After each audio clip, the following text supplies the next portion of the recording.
Figure shows, question number 22 read out कीजिए। Figure shows behaviour of wave front when it passes through a prism. जैसे ही prism पे पास होगा तो B point का वेलोसिटी क्या हो जाएगा, थोड़ा सा कम हो जाएगा। ए पॉइंट का वेलोसिटी अभी भी वही रहेगा, तो ये थोड़ा बेंड हो जाएगा इस तरह से। अभी मैंने डायग्राम बना के दिखाया है, यहां से हम चेक देख सकते हैं इसको। ये देखिए, ये वाला डायग्राम है, ये ए पी पॉइंट है, इसी तरह से हो गया। मैंने यहाँ आपको बताया था ए डैश का वेलोसिटी ज्यादा रहेगा, ठीक है।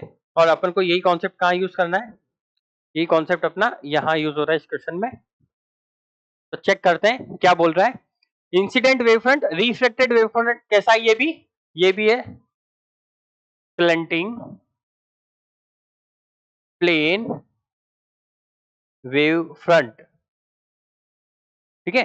तो क्या कहता है, which of the following statement are correct, कौन सा ऑप्शन जो है वो करेक्ट है। Lower portion of wave front B dash is delayed resulting in tilt, सही बात है। मैंने बोला बी थोड़ा डिले हो जाए टिल्ट होने में, तभी तो इस तरह से हो गया। Time taken by the light to reach A dash is equal to the time taken to reach B dash from B, ये गलत दिख रहा है। मतलब अगर ए पे जो लाइट पहुंच रही है और बी पे जो पहुंच रही है, अगर सेम होती, सेम टाइम लेता, तो ए डैश बी डैश क्या होता, सीधा प्लेन वेव फ्रंट बनाता एकदम, बिना स्लेंटिंग बिना टिल्टिंग, ठीक है। तो ये तो गलत हो गया। Speed of wave front is same everywhere, ये भी मुझे गलत दिख रहा है। A particle on wavefront A dash B dash is in phase with a particle on wavefront AB. Option number, इसका ऑप्शन चेक कर लेते हैं एक बार।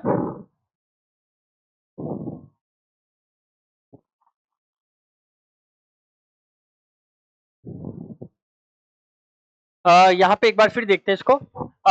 पहला ऑप्शन है lower portion of wave front B dash is delayed resulting in a tilt. Lower portion हमें दिख रहा है टिल्ट हो गया, ऑप्शन नंबर 1 करेक्ट है। ऑप्शन नंबर 3 पे आते हैं, speed of wave front is same everywhere. Speed तो सेम नहीं रहने वाली, ठीक है।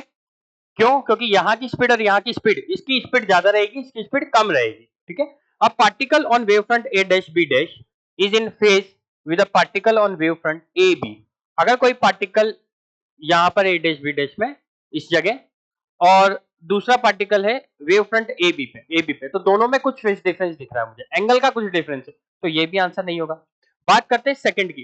Time taken by light to reach A dash is equal to the time taken to reach B dash from B. A dash से A पे, ए dash से A पे और बी डैश से बी पे जाने पे लाइट को जो टाइम लग रहा है वो तो सेम ही रहेगा। स्पीड जरूर कम ज्यादा हो सकती है, पर लाइट टाइम क्या रहेगा, सेम रहेगा। तो option number 1 and 2 is the correct answer of this question, ठीक है।